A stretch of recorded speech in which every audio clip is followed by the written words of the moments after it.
So Boris Johnson got a rapturous reception today in conference. Do the delegates see him as the next leader? Well, he certainly got a good reaction, but Boris is a great communicator and he knows how to, tickle the party's tummy, so he knows how to get a good reaction.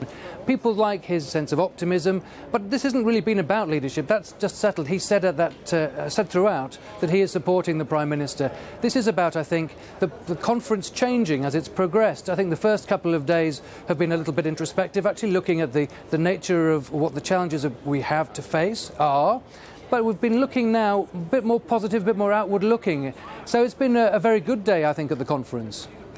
Cool. What do you make of these comments from the European Parliament today? Manfred Weber, very close ally of Angela Merkel, stood up and said that he thought Theresa May should sack Boris Johnson. Well, neither here nor there. The person who matters here is the Prime Minister, and we've already heard from the Prime Minister on this subject. So comments from offside don't really make any difference. Let me ask you about some of the eye-catching policy announcements. Theresa May said on Sunday that she's going to raise the threshold at which graduates are going to have to start paying interest on their student loans, the graduate tax effectively.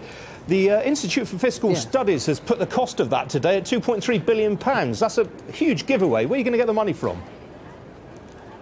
Well, we've already said that we'll be looking at this measure as part of a much broader financial settlement and really revisiting how we actually are financing our higher education.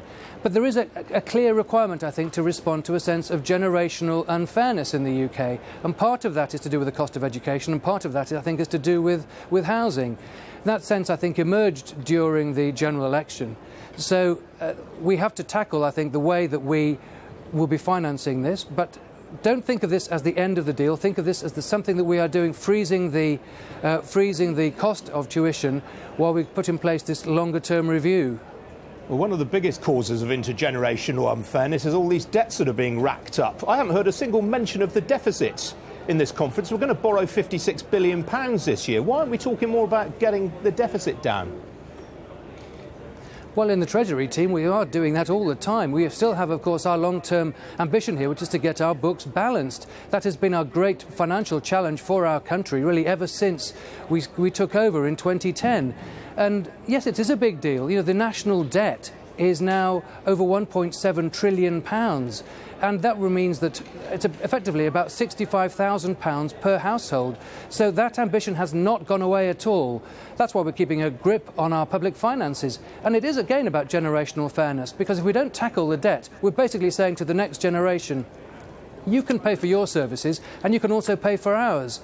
And that argument, I think, has won the day, apart from perhaps at the Labour conference. But financial responsibility is something which is right at the heart of our party's DNA. All right, Andrew Jones, got to leave it there. Appreciate you joining me.